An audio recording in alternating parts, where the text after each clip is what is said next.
and welcome to the Theology Pugcast. And we are in a new year, the year 2023. And we're glad that you're with us in this year. And today we've got a show that we're looking forward to presenting to you. And it's Glenn's Day. But before we get to Glenn and the topic of the day, allow me to introduce myself. I'm C.R. Wiley. I serve a church in the Pacific Northwest. It's Westminster Presbyterian Church. It meets for worship in Vancouver, right across the Columbia River from Portland, Oregon. And our offices are in Battleground, Washington, and I've written some books. But anyway, that's enough about me. How about you, Tom? Tom Price. I teach systematic theology, Christian ethics, and philosophy. One of the places is Gordon Conwell Theological Seminary. All right, Glenn, introduce yourself and tell us what we're talking about today. I'm Glenn Sunshine. I'm a retired history professor from Central Connecticut State University, specializing in Renaissance and Reformation Europe. These days, my day job is I work as a ministry associate for Reflections Ministries, and I also write for Breakpoint. I'm a senior fellow at the Colson Center for Christian Worldview there. Okay, so I thought that today I'd like to take a look at the idea of myth and mythology. And some of this is coming out of a book I'm reading at the moment on Tolkien called Defending Middle-earth. Limited recommendation on that, but that's a different matter. But it reminded me of Tolkien's comment that what he was trying to do with Middle-earth was to create a mythology for England. That, in fact, he believed England would have a full and robust mythology were it not for the Norman conquest that sort of cut everything off. So Middle-earth was started off, at least, as an attempt by him to create a mythology for England. And we may return to that later. Given the direction our conversations tend to go, we may not. But in any event, I thought it would be a good idea to just start off talking about what myth is and different ideas about myth, why mythology is important, how it functions, all of those sorts of things. And I think probably the place I want to start is with the word myth itself and the way people use the word. A lot of times when we talk about something being a myth, what we mean is this is something that a lot of people believe, but it's total nonsense. It's just wrong. It's false. Mm-hmm. And I think this betrays a lot of our general attitude toward mythology. And I would argue a misunderstanding of mythology itself. This idea of myth as something that is widely believed but false is really, I suspect, a product of Enlightenment rationalism. Yeah. And particularly as you're moving out of the Enlightenment period into the 19th century with the rise of scientism, that the only things that are true are things that are empirically verifiable or logically necessary based on empirical observation. That idea means that all of these stories in the past, as well as a lot of popular beliefs in the present, are at best curiosities, but mostly they're lies. Right, because they're not all about matter and energy. And now, in the 19th century, you see a big rise, actually even in the 18th to some extent, but in the 19th century, you're going to see a big rise in studies of folklore and mythology and so on. Mm-hmm. And some of that comes about because of Romanticism as sort of a reaction against Enlightenment rationalism. But even there, one of the things that you're going to see is a very common idea is what's called the rational theory of mythology. That is to say that myths are simply there to explain natural phenomena. You know, why do we have lightning and thunder? Well, it's Zeus throwing lightning bolts, or it's Thor hitting giants with his hammer. Okay, right. Now, my brother-in-law was on a trip to Ireland at one point, and they have all of these stone tables in Ireland. Probably most of them are connected to tombs, we know now. But in Ireland, the idea was that it goes back to the stories of Finn McCool, a giant in Irish folklore and mythology. Somebody ran off with Finn's wife at one point, and he cursed them and said they could not sleep anymore on Irish soil. So they had to build these tables so that they could get a good night's rest. Now that's phasing from, is that mythology? Is that folklore? What is it? There's a distinction there, but it's really kind of difficult to make in many cases. But it's a similar sort of thing. It's an explanation of geographic features. It could be a natural phenomenon. It could be like lightning. It could be, where did we get fire? Why do we have fire and the animals don't? It could be, and why do the seasons change? Right. All of these kinds of things. That now, there is a degree of truth there, but I think that really misses the point of mythology in some pretty substantial ways. Yeah, so, I think one of the things that it can be disheartening to maybe an imaginative sort of person who finds himself in some kind of corners of the evangelical world is this is the sort of thing that a lot of folks sort of take for granted or accept. People, when the word myth is used in some church settings, it means precisely what you just described, Glenn. It's a lie, or it's some crude way of explaining. I remember years ago I was reading something by Isaac Asimov. Yeah, remember he did like a commentary on the Bible. It was like this really horrible sort of almost caricature of what a commentary can and should be. But he was completely unreflective. He had more or less this outlook you've just described, and his approach to the book of Genesis was what you just described. This was like a crude early science. We can dismiss it now because we've moved on. But look what they used to think, and it's understandable based on the fact that they didn't have, the tools that we have to measure things and stuff like that. But when you read it, you just rolled your eyes, or at least I did. I was like, your sophistication is actually so crude, or such a false sophistication that's almost laughable. Yeah. Right. There are two comments there. First of all, it's a good illustration of how academics sometimes have an unfortunate tendency to assume that just because they're an expert in one area, they're an expert in all areas. Right. But it's also a good example of how modern people look at things only on the surface level. They're only on the literal level. One of the most damning book reviews I've ever heard said that the fact that the Penguin Classics Odyssey had sold 1 million copies demonstrated that modern readers read for the plot. Huh. Okay. It's just this superficial, right, surface understanding of things. Yeah, but Tom. And a lot of that complements, I think, a lot of the way even the notion of religion itself, the category of religion is understood, is basically religion is nothing more than a primitive type of science, scientific explanation. And so it takes, what classically was understood by a very rich understanding of a holistic participation in life in relationship to what is ultimate. But it also, it rips it out of its similarity to like ancient art or ancient poetry, which is not trying to give the kind of explanation that an Enlightenment view of science within its parameters is trying to give. And so to say that the only thing truthful or even intelligible can be that which is defined by this very narrow method of interpretation pretty much brackets out any alternative as basically just value that we project onto things, but not as something connected to reality in any fuller sense. And I think religion is another category like myth that gets thrown as a competitor to narrow positivistic scientism. Right. I think that what we're getting at here ultimately, and this is where this whole conversation has to go sooner or later, is the difference between, I'm not sure what the first word would be, but maybe technical understanding versus meaning. Mm-hmm. Yeah.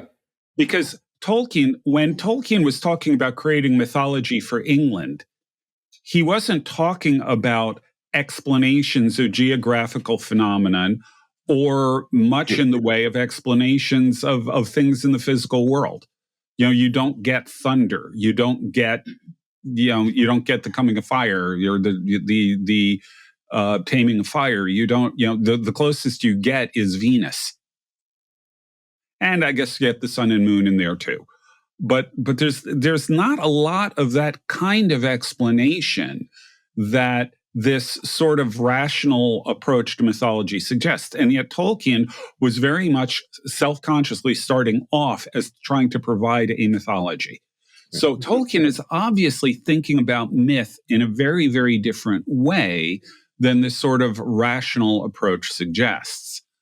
Now, when we're moving on with developing theories of mythology, we get a bunch of different things. We get Freud, who sees this as an expression of the unconscious. Freud's student, Carl Jung, sees it in terms of archetypes and the collective unconscious, this sort of mental thing that all human beings share together. So we've got a number of ideas like that coming psychologically. Out of Jung, you get probably the most important writer about mythology, popular on a popular level, at least today, which is Joseph Campbell. Yeah. And Campbell really focused on a few general ideas, broadly this concept of a monomyth, that all mythologies revolve around certain key things, notably the hero's journey, which has been beaten to death, frankly, in popular discussions. But he connects in with some of the rational theory as well, where he says that these are stories that are there to explain life. Coming of age stories. What is marriage? What is death? Why is it that as hunter-gatherers, where these things begin, why is it that the animal has to give up its life so that we can maintain ours? And then eventually agriculture, and you get your Persephone myths and things like that. And for Campbell, and I think he's right here, for Campbell, the significance of myth isn't so much the literal explanation of events as an exploration of meaning, an exploration of life, an exploration of core issues that everybody has to deal with. Yeah, as I read Campbell, he strikes me as a guy who's got a foot in each world. On the one hand, he's comfortable with the kind of rationality that we call the Enlightenment, and on the other hand, he's tapping into things. Maybe because he's got this Jungian outlook, but also I think because he kind of understands surface and depth. He understands, the inner meaning of things. He's got an intuition for it. Yeah. And so in a sense, I think he's a kind of syncretistic thinker, and that's why it works. By the way, I've got a comment on this. I think that the reason why Star Wars, the first trilogy, especially the first two films, the New Hope and The Empire Strikes Back, the reason why those worked and everything else has been downhill since is because Lucas stuck to the script of the hero's journey in those films.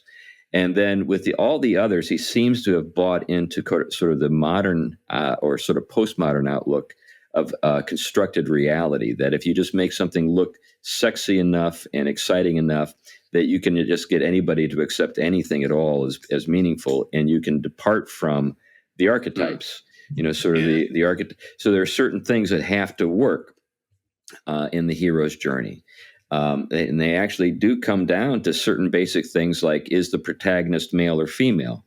So a female protagonist would be like Cinderella. A male protagonist would be Luke Skywalker. And what you end up with by our time is this kind of transgender approach to telling stories where you insert the opposite sex into the role of the other, and it doesn't work. People just don't come to the films.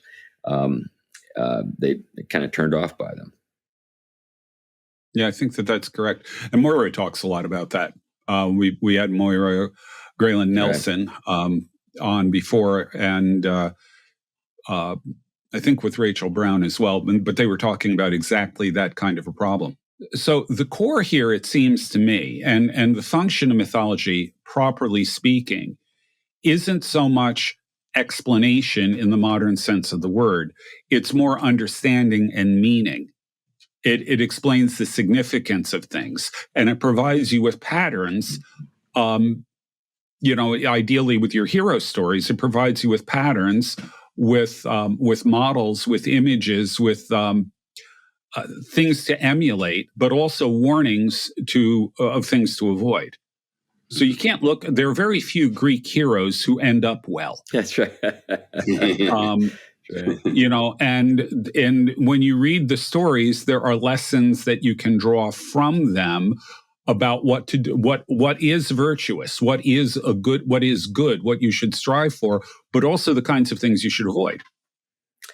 Yeah, and I think too that they also give you a picture of the world. So, like when we think about tragedy and comedy, in both cases, the protagonist doesn't come out very well in the end. You've got either everybody dead on the stage, that's a tragedy, or everybody's a fool that the audience is laughing at, which is a comedy. So you don't want to be either of those. Either of those. But what I think, when you have a tragic view of the world, that means that your intentions may not be factored in. In other words, you can find yourself committing crimes completely unaware, but the consequences, nevertheless, are not at all softened because of your ignorance. You just suffer, and you get that in a lot of fairy tales as well. There is like the forbidden thing. And sometimes the character is malicious, does what shouldn't be done, and gets what he deserves or whatever. But other times you're just like, man, these poor saps, they're just, in this really bad spot and they're going to die, which is kind of like life sometimes. Interestingly enough, I was speaking to an Old Testament scholar who is behind my right shoulder, knitting at the moment. Yeah, we see her. Hello. Yes, who was saying that even in studies of the ancient Near East, there's an open question on whether people actually believed the myths, in the sense believed that they were telling things that were objectively true.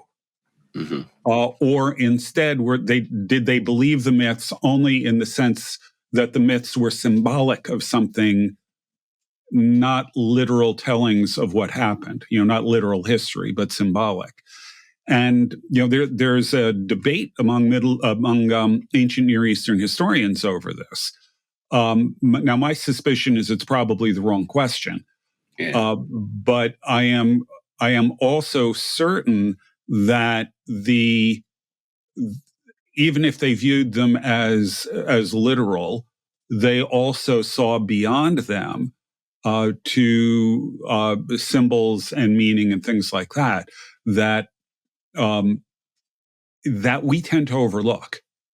Yeah, I think what you have there is, we've talked about this other times, is that you have a much thicker understanding of what literal means in ancient understanding. And again, we have to get over our thin understanding to be able to somehow get a comprehensive notion. A good example would be St. Augustine's literal interpretation of Genesis, which takes all these volumes but has nothing to do with what we would look at as literal. It wouldn't have the stuff we focus on would not even be interesting to much of history in terms of what is significant about the literal. And I remember reading Louis Dupuis' famous work on The Passage to Modernity. And whether you agree with all the steps in the passage, one of the things he does notice is what he talks about, this phase at which we create. He calls it kind of the something along the lines of the creation of objectivity. And the way in which the steps that have led to this notion of objective and historical or literal, and the way in which it removes the relationship between the human and everything else, away from what was a much more tight-knit, what we'll often call participatory relationship between the human and everything else. And when we realized this, the human was a participant within the reality, that's what gave the sense to literal, and that's what gave the sense to objective in more ancient ways. That's when we start to get an antenna for the difference between our conception of literal versus the older ways of thinking about it. I'd like to use this as a segue to talk a little bit about somebody we've spoken of before. And this guy is a student of Carl Jung, and that's Jordan Peterson. He has an enormous following, particularly among young men. So he's reaching them. He's even willing to get the Bible out and reflect on Old Testament, New Testament stories and explore them in ways that many preachers wouldn't. But he's really reaching guys. It reminds me of Robert Bly. Do you remember Robert Bly and his book, Mm-hmm. Iron John? Iron John. Yeah, that was a fascinating book, and it created a stir at the time. Of course, the thing that both Peterson and Bly did, which was the unforgivable sin, was try to understand men in a sympathetic way psychologically. That's something you're not supposed to do. You get my point. But what I think, though, you also see here, though, is a tendency that we have to separate making from history. So let me put it this way. The word poet in our day is, just kind of a word that's used for somebody who's out of touch with the real world. What is a poetry slam? It's some guy getting up and talking about his inner self, his inner life, and his angst and his anger or whatever, or her anger. And that's not what poetry, that's not the function of poetry historically. It's much closer to what we've been talking about with regard to mythology. Poiesis means to make. Yeah. And once you see that the creation, the physical creation, is God's poetry that is intended to convey and speak to us and reflect his glory and speak to us not just simply about his power and about his intelligence, but to convey meaning to us in other ways that are deeply personal, then you get an understanding of I think, a better understanding even of mythology. And one of the things, I mentioned this just briefly a little while back. If you have an artistic temperament, being in an evangelical, typical, well, I shouldn't say typical anymore. Maybe things are a little different. But I remember when I was younger, I was in a blue collar church made up of salt of the earth people in Western Pennsylvania, and I had an artistic temperament. And I was kind of put off a lot. I loved the people, and I kind of looked past. Even as a teenager, I would look past some of their Philistineist, their Philistine comments. I would just sort of brush them off as they're great. They've got good hearts. They just don't understand anything about what they're talking about in this particular instance. But if you have any interest in the visual arts or even literary art, and you are nourished by those things, you can find yourself kind of looked at as a freak in certain parts of the evangelical world. Yeah. Quick note, when you mentioned, Chris just mentioned this notion of, sort of creation as being, poiesis, God's, poetry, if you will. And I think that's a very interesting way of putting it. Is coupled with that, not to lose the point, is something that, a lot of theologians and the ancients would talk about, is something called pathos. And pathos it's where we get our word suffering, but it also has to do with an undergoing. And this is really one of the places at which I think the Christian understanding of creation, and this is something that will weave us back probably around to Tolkien's point and mythology, is that we as creatures are not first, self-creators in the same way in which the creator, this is all poetry. We have to suffer something first. We can't purely socially construct. We can't purely construct anything. We have to undergo the poetry of God, if you will, before we can actually create poetry ourselves. And so there is something from which we are stamped before we can add our stamp. And I think this already connects us to that world of mythos, because it is talking about the way in which God's poetry are undergoing it by participating in it, being shaped by it, and then that shaping all our expressions, our human artifacts, because of our relation to this huge communicative gift. Yeah, this connects to another word, mimesis. So, we find ourselves in this great poem, poesis, making. God made this meaningful place, and we, just like a kid copying what he sees, when he's trying to master draftsmanship, drawing. We do the same sort of thing. We kind of mimic, we repeat in various ways. And then we provide some maybe nuance or maybe bring things together. And Tolkien gets into this in his great essay on fairy stories. What subcreation is a bringing together of things that God has already made and creating new meaning out of meaning that it already exists. Anyway, fun stuff to think about. Where I want to go with this, then, if we're going to go to poetry, is logos. Yeah.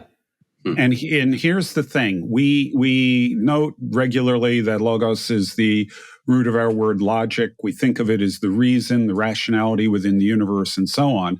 But you still use logoi, plural of logos, you still use logoi to produce poems. Right.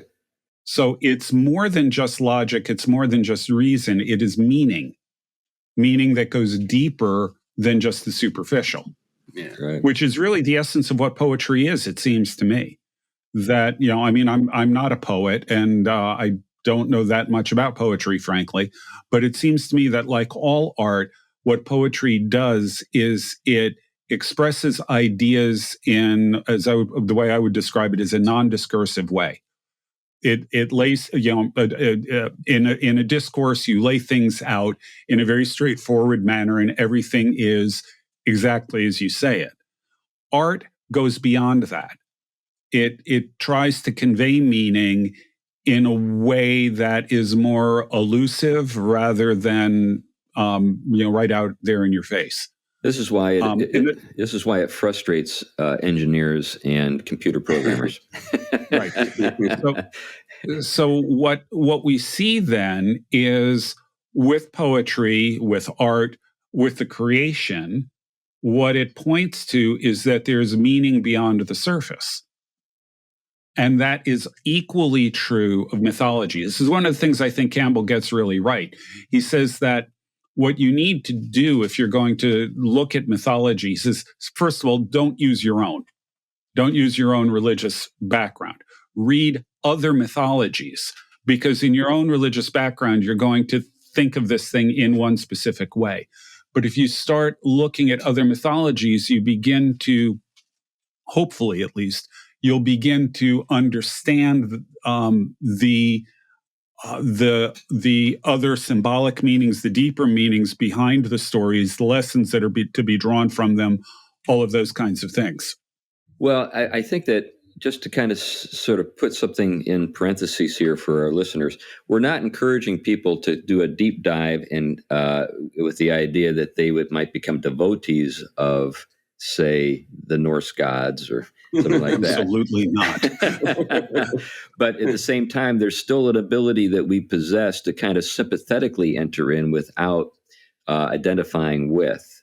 I think that's an important kind of distinction to make, because I don't know if people make that distinction often enough. So like when I read Norse mythology or Greek mythology and I see meaning in it, maybe things that are going on in it that I can appreciate and even say that's a good thing that's being sort of extolled here. It doesn't necessarily mean that I'm a devotee of that particular pantheon of gods or whatever. Right. And again, Tolkien and Lewis are a good example of this. They both had a great appreciation for what they called northernness, which involved Norse and Icelandic mythology and sagas and all of that sort of thing.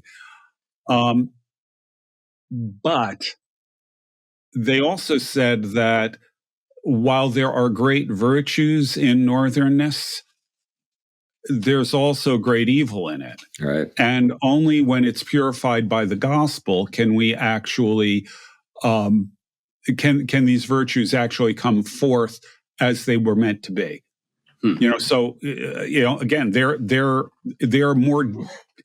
were more deeply steeped in Norse mythology than probably any of the pseudo Vikings we have running around today. Right. Right. They were very, very deeply steeped in it, and they recognized the problems. They knew that there were problems there, but they still saw value. Yeah, they still saw that the virtues that the Norse mythology at its best, the virtues that it promoted are genuine virtues, and they're things that are sadly lacking in our culture today. And it kind of, in terms of what they were up to, there was a kind of, I would say, project of redeeming certain features in pagan mythology and thought. So, for example, let's think of Mr. Tumnus. Now, Mr. Tumnus is an endearing character from, The Lion, the Witch, and the Wardrobe. He's a faun, right? But when we think about the meaning of a faun in, antiquity, a little guy with an umbrella and a package under his arm, under a lamppost, is not what comes to mind. No, and in fact, thinking back to fauns in Greek mythology, the last thing I would want is for a little girl to go home with him. That's right. That's right. But think about what Lewis is able to do with that. So there's still a kind of sense of latent danger in Mr. Tumnus. Remember when he brings her into his home, and he tries to enchant her, he actually bewitch her with his music, and in order to hand her over to the White Witch. And then he repents. He can't bring himself to do it. So there's been kind of a civilizing sort of effect that has occurred with Mr. Tumnus, and I think it's communicated brilliantly by these sort of bourgeois markers: the umbrella and the package and the lamppost. He could be the scarf. Yeah, he could be an accountant waiting for the bus. You know what I'm saying? But he's also this dangerous character. And what we see in that moment where he almost, does this wicked deed of bewitching her and handing Lucy over to the White Witch, what we see there is what fauns really were. That's the way they really behaved, and worse. Yeah. This brings us back then to Tolkien's moving. Lewis has got a really different way of incorporating myth and mythical themes into his work than Tolkien. Tolkien really didn't like the way Lewis did it. Why are you pulling in an amalgamation of all of these different mythologies and Father Christmas and so on into your world? It just doesn't make sense to Tolkien. Tolkien wasn't explicit about his use of mythology, although it's clearly there. I mean, the more you know about myths and sagas and so on, the more you see it in Tolkien. But like I said, it wasn't explicit. It was there, but not quite in your face. But what he's trying to do, I think, is to create a Christian mythology set in a legendary past that is, way, way before any recorded history. That provides the kinds of things that mythology, and especially tragedy, since we brought those categories in, a tragedy and comedy, that provides you with all of the things that those should have done, or could have done in a system, in a mythological system, but does it in a way that is profoundly Christian. Yeah.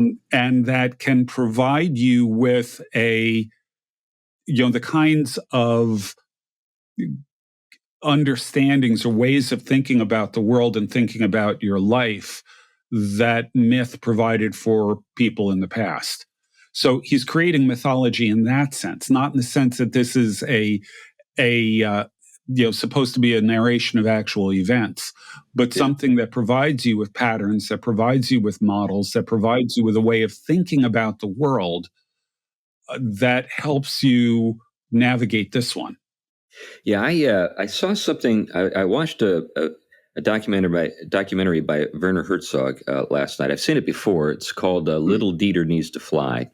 It's a powerful documentary, kind of life-changing one, about a guy named Dieter Dengel, who was a German. He immigrated to the United States and became a Navy pilot and was shot down in the Vietnam War and was taken captive by the Viet Cong. But he escapes. He's the only person who ever escaped the Viet Cong. He was a prisoner in a camp.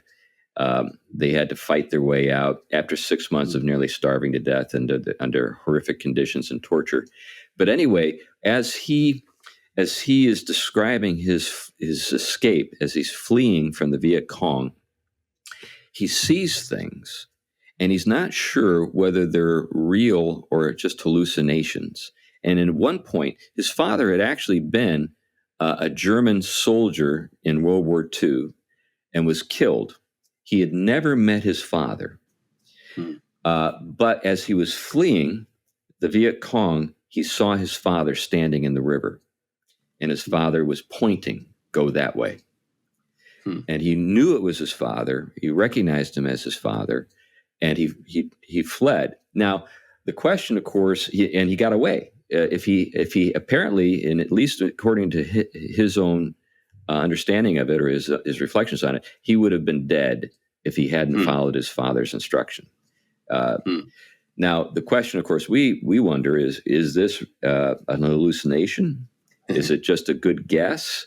Was there some kind of divine intervention? Was it really his father? I mean, there are all these questions that arise in our minds.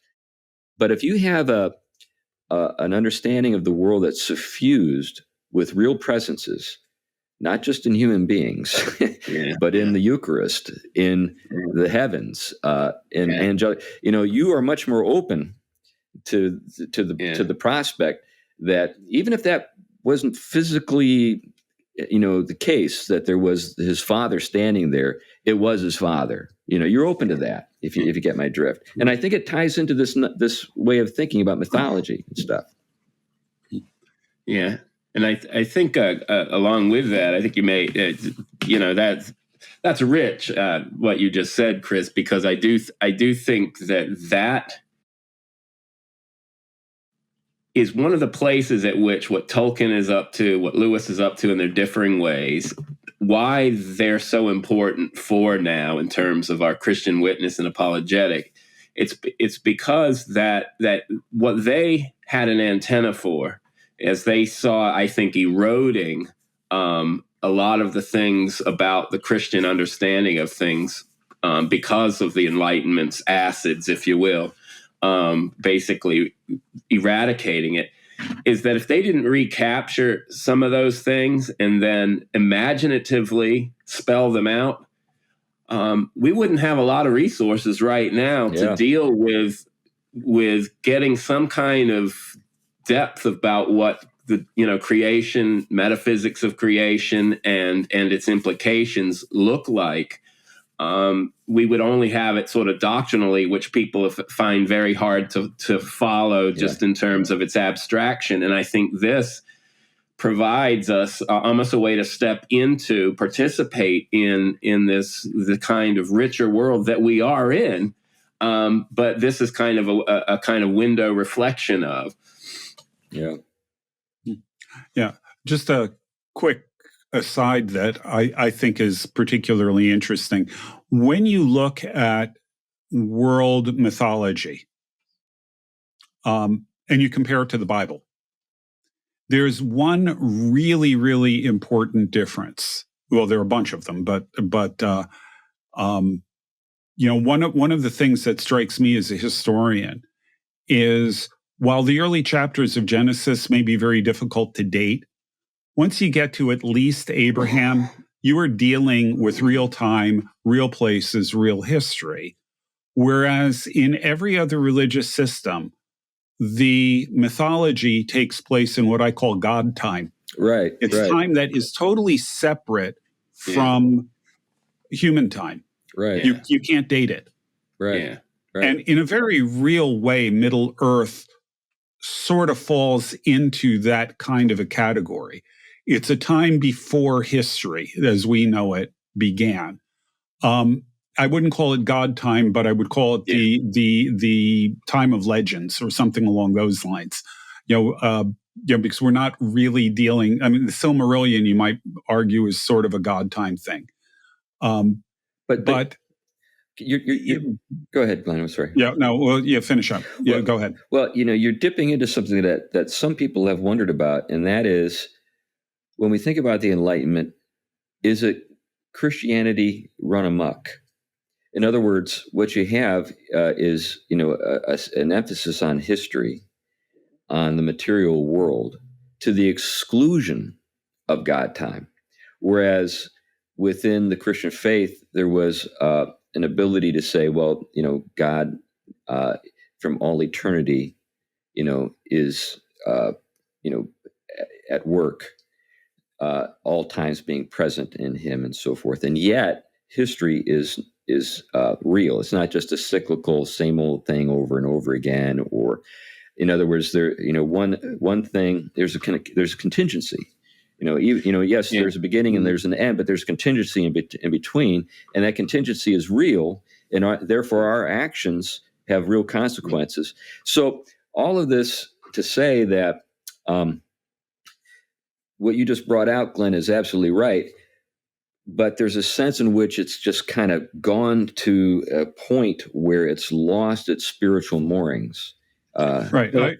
I think the Enlightenment is, if you'll pardon the expression, the bastard son of Christianity. Yeah, it's a heresy. Yeah, and I think it does bring in part of its problem as being the bastard is it brings into it, a lot of little bastards with it, if you will. And one is this notion of time. I know that a lot of, take a figure like Karl Barth, who was trying to deal with this notion as well. And I know a lot of people saw his interpretation of Genesis as problematic because he used the language of saga.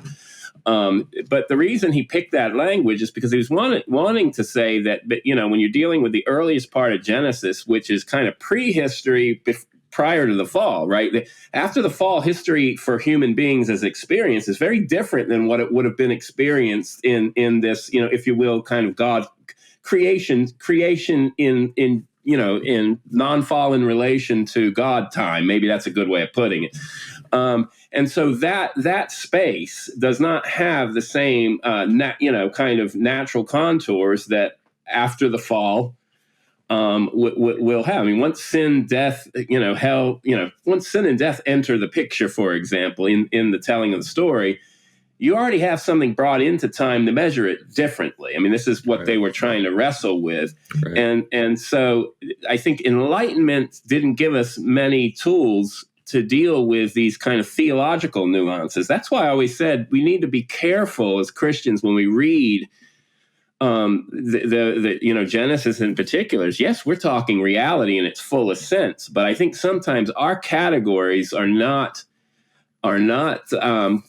full and robust enough to deal with the theological nuances that are going. We aim to do well at it, And so, but what happens if we try to use language to suggest that, for example, it isn't literal in the scientism sense of literal, then all of a sudden somebody says, "Oh, well, you don't think it's real and true, and you're trying to describe, reality as it is." And it's not what's being said here. I'm not reducing those texts to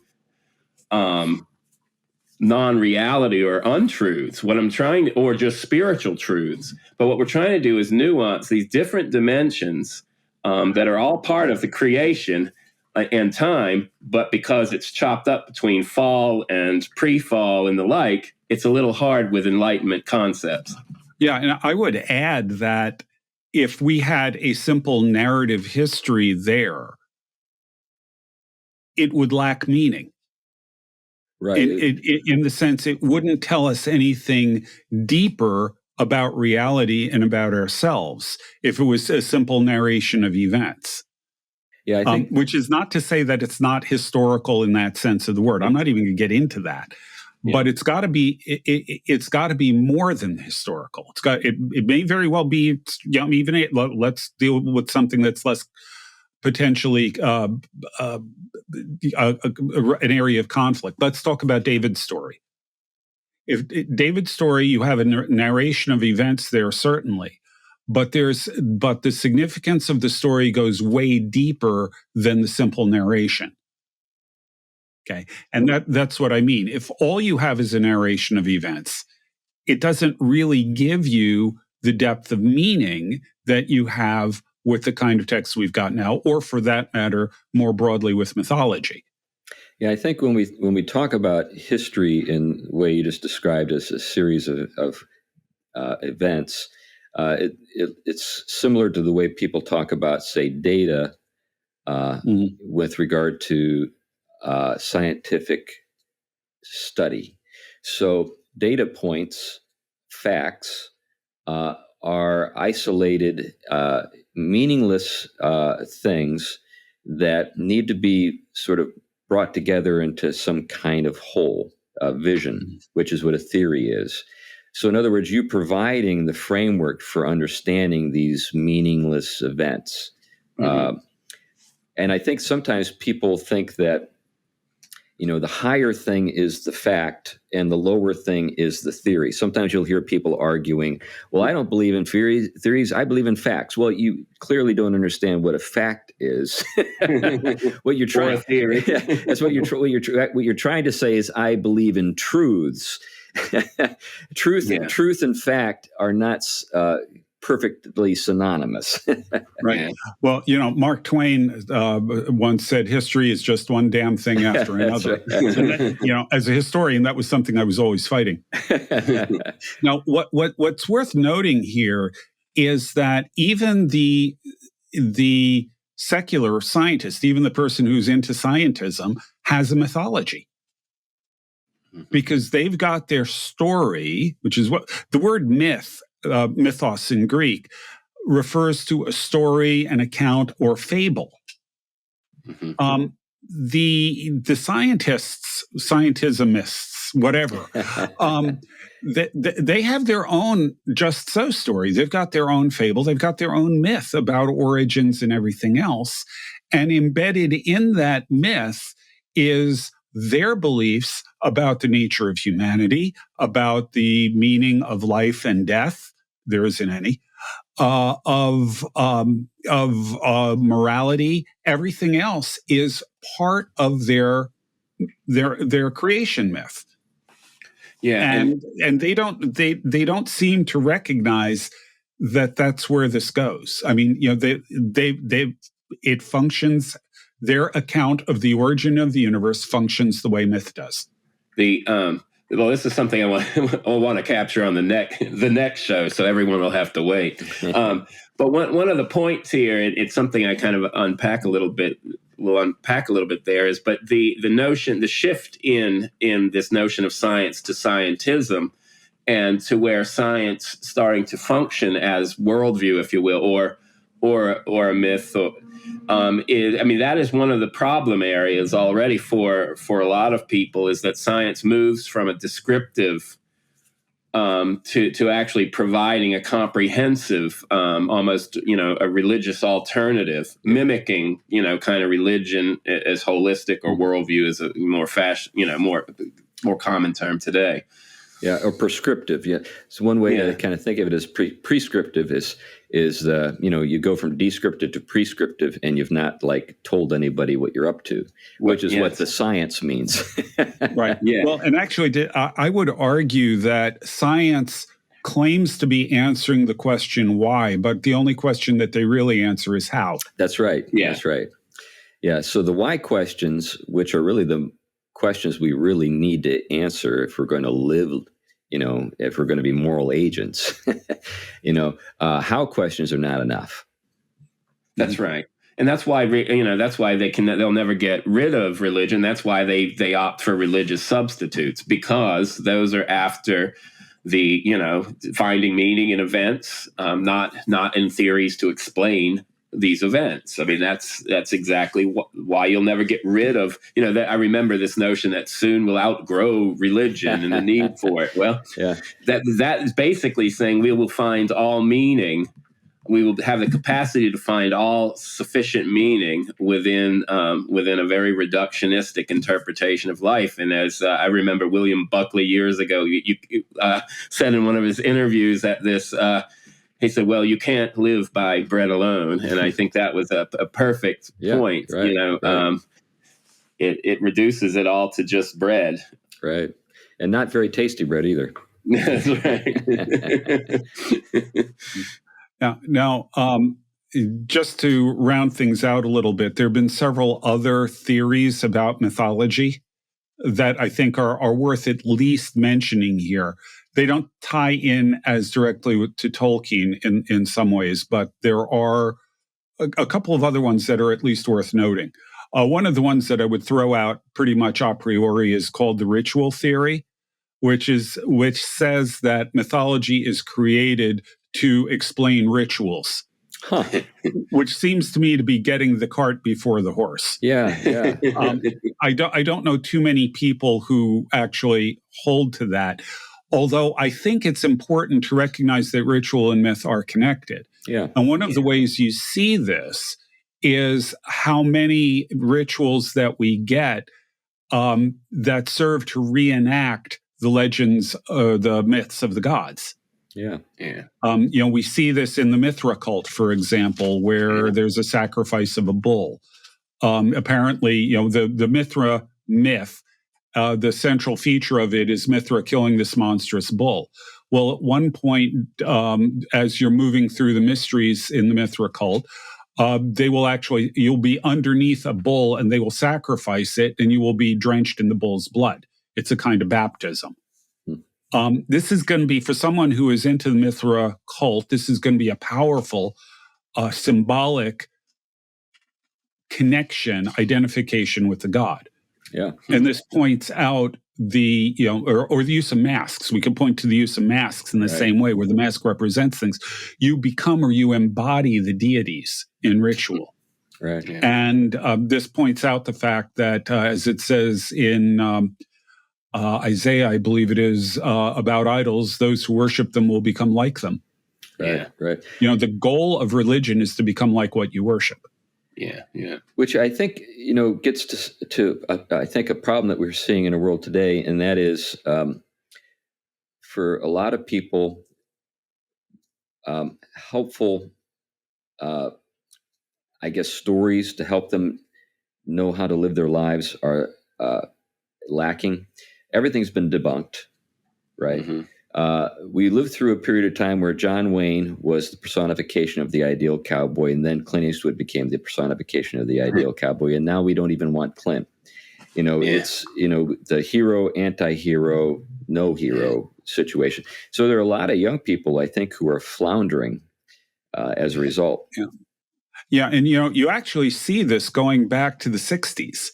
Simon and Garfunkel, where have you gone, Joe DiMaggio? Our nation turns its lonely eyes to you. Well, that's a funny. No heroes. That's a funny thing to bring up, because Joe DiMaggio was a literalist, and he was going to sue Simon and Garfunkel.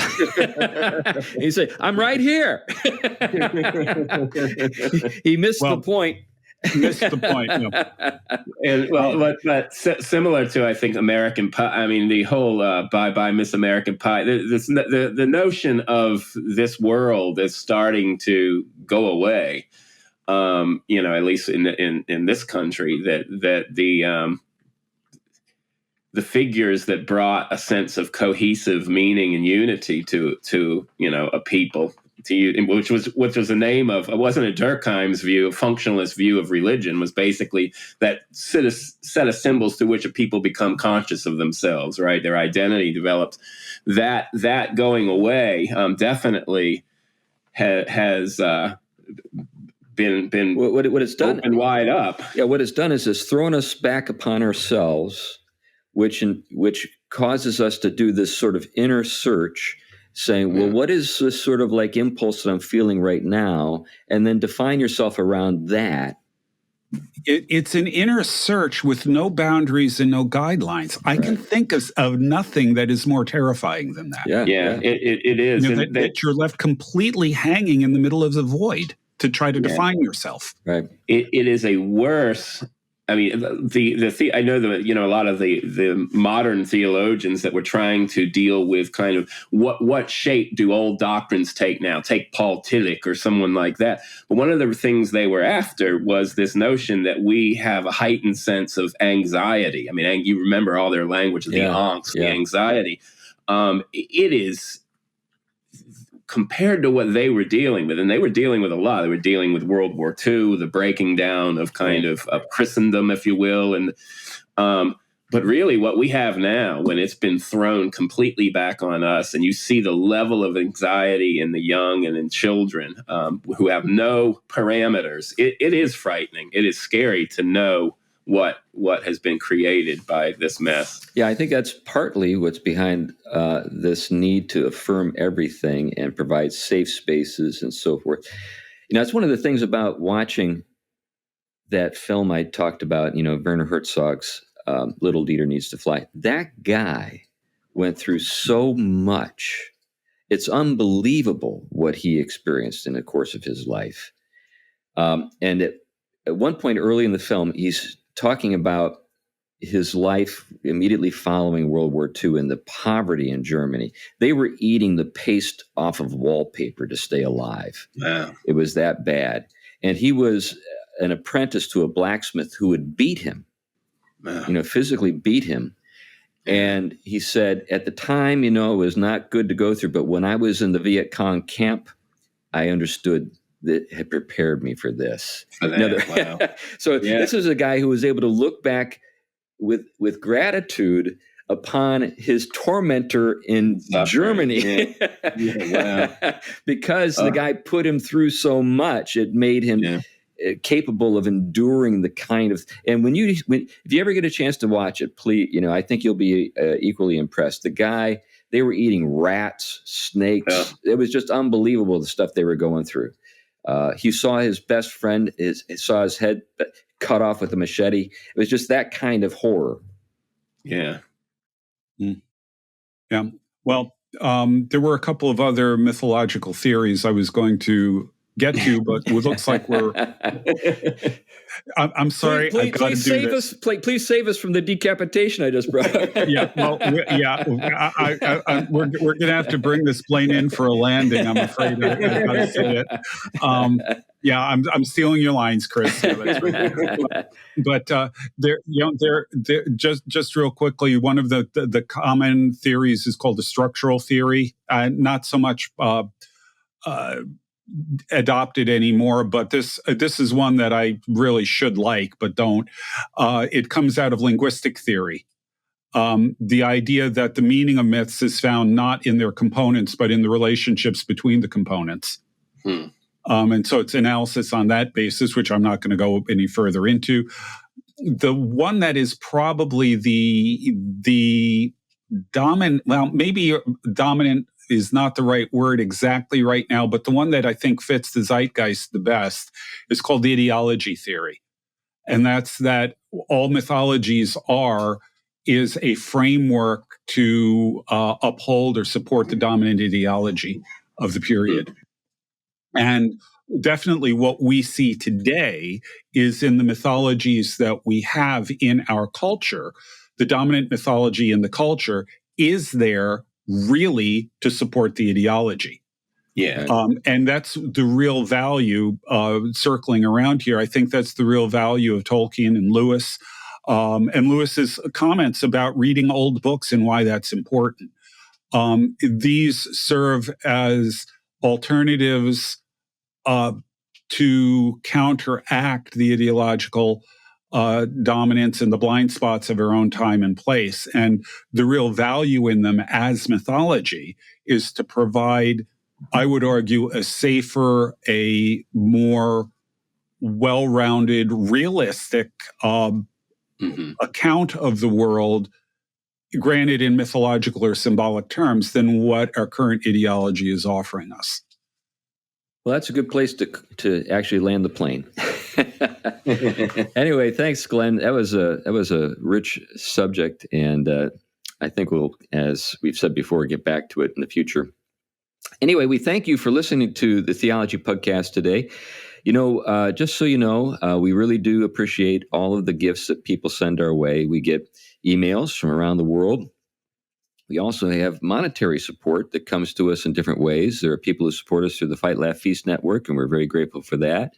There are also people who support us through our Patreon account. And if you'd like to become a patron, that would be appreciated. There are expenses to producing the show. The three of us don't actually do any of the technical work. We pay other people to do that. There's a good reason for that. That's right. So the fact that of the matter is, we don't take any of those funds for ourselves. They all go through sort of from you directly to the people who do the work to make the show possible and post it and all that kind of stuff. So thank you for your support in those ways. And we're looking forward to being with you in the days ahead. We've got other guests who are coming on the show. Jack Baumgartner in a couple of weeks, who's is going to be a really fun interview for me anyway. But I guess that's enough for now. We don't want to just keep going on and on about this. Thanks a lot. Bye-bye. Bye-bye.